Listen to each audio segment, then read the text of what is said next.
Welcome to Perspective with Bank. Yeah. What's up with it, King?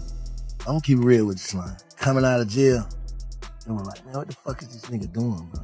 Talking on the phone, like, what the hell wrong with this nigga? Like, what's the difference between him being in the interrogation room talking and you being in the interrogation room talking? You act like I'm bringing the nigga name up there. I ain't saying. What make y'all young niggas feel like y'all can spin the police, though? Fuck that. This is how I feel, Slime. Me to you. I talked to Gunna when he first got out of jail. You don't like the word hurt. I see how you looked at that. What the fuck can he say? Why you did that? What can you say? As a man, you think Key to respect you for what you did, bro? You to my R.I.P. Key, bro. You know Key ain't gonna respect you for what you did to me, bro. You know that. You know Key ain't gonna respect that. You know ain't no real man gonna respect that. You did that, bro. Studio microphone, Kodak Black versus Boosie. The street code war that shook hip-hop. The tension between Kodak Black and Boosie Badazz has exploded again, and this time, it looks like things won't calm down anytime soon. The feud between these two rappers just got reignited, and hip-hop fans can't stop talking about it. It all started when Kodak jumped on social media and went straight at Boosie, calling him out for staying quiet during what many are calling one of the biggest snitching scandals in hip-hop this year. Kodak didn't hold back. He mocked Boosie for being silent, saying something like, "Where's Boosie now?" The same dude who always talks about street code and keeping it real, suddenly he's got nothing to say. Kodak was basically accusing Boosie of being a hypocrite, a man who built his reputation as one of the loudest voices in the culture when it came to calling out rats and fake gangsters. But now, when one of the wildest stories about snitching breaks, Boosie's nowhere to be found. Fans immediately caught on. Screenshots of Kodak's posts spread across every social platform. People started tagging Boosie, waiting for him to respond. Some laughed at Kodak's boldness. Others waited in silence, wondering if Boosie would hit back or let it slide. To make things even messier, these two weren't exactly friends before this moment. There'd already been tension, little jabs and side comments in interviews and lives. So when Kodak took the shot, he knew exactly what he was doing. He knew it would... Especially, yeah, the nigga, you know, I'm trying to get the same thing you got from the same people. And you know that, bro. Come on, what type of shit you on. But, other than that, bro, like, yeah, when it's time to talk about any situation, you know how I'm coming. You know, I'm gonna tell the truth how I feel about any situation. And to all my fans, you know, if y'all my real fans, y'all gonna say, man, she ain't really got time for that shit. Like, nigga, I don't even want, like, my real fans who love me, like, we got real shit coming up, nigga. We praying right now, nigga.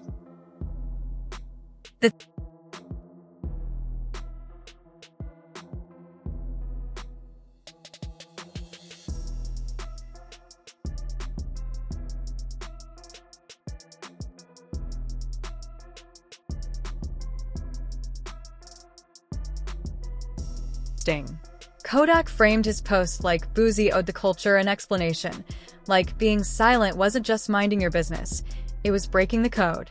And in hip-hop, especially in street circles, that code is sacred. It's about loyalty, respect, and how you carry yourself when the streets are watching. Now, everyone's watching Boosie closely, waiting to see what his next move will be. Things started getting even messier after Young Thug dropped an interview with Big Bank right after coming home. Fresh out of jail, Thug came out swinging, calling out names and throwing some wild accusations at people in the game. He didn't sugarcoat a single word. He said straight up that some folks out here pretending to be real are actually snitches and frauds. The kind of statements that make the entire hip-hop community stop, rewind, and replay every line just to make sure they heard it right. When that interview hit the internet, the culture went into overdrive. Every blog, every YouTube channel, every timeline was on fire. Fans were debating, influencers were reacting, and everyone kept one name in mind, Boosie Badazz. Because everyone knows, when it comes to street talk, Boosie's the first to speak up.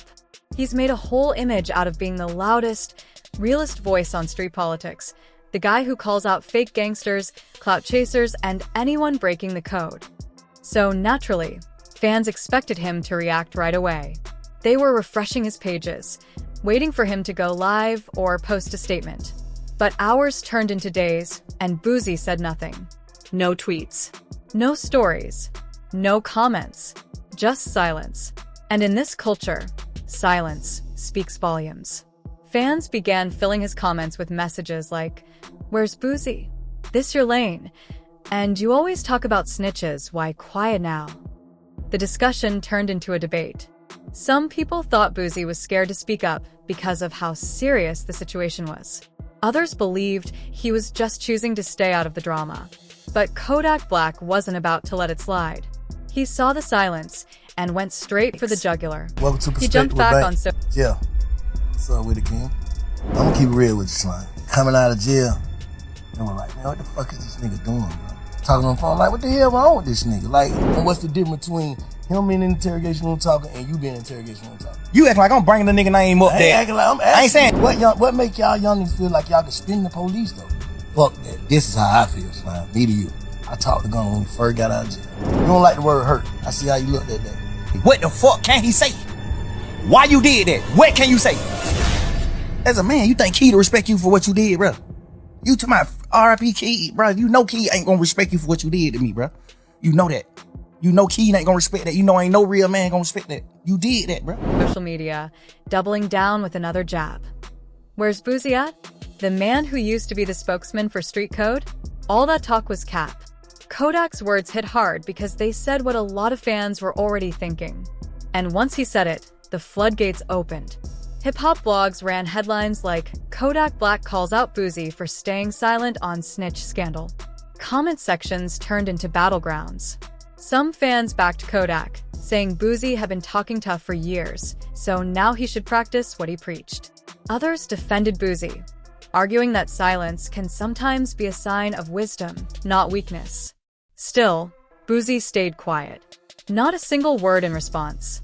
And in the rap world, that kind of quiet only adds more heat. Soon, rumors started circulating about why Boosie wasn't speaking. Some said he was protecting certain connections. Others claimed he was waiting for the right moment to respond.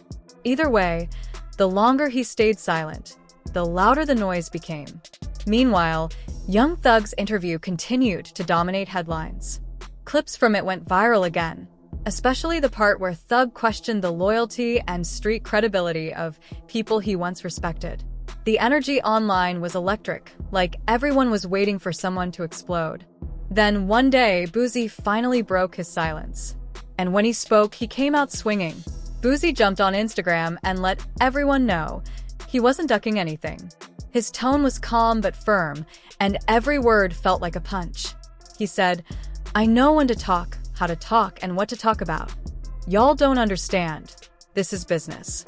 And when the business involves murder cases, shootings, and drug charges, you don't just run your mouth." In other words, Boosie wasn't quiet because he was scared. He was quiet because he was smart. He explained that in the streets, silence isn't weakness, it's survival.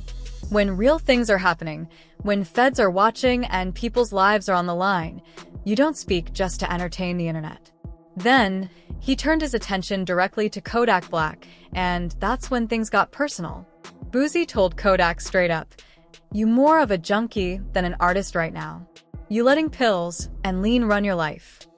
He even added, "I know how you move. You get off the bus and head straight left. Every fed in the game can tell you the same thing." It wasn't just shade. It sounded like Boosie was talking from experience, like he'd seen things firsthand. He finished his message by saying, "Go get off them drugs.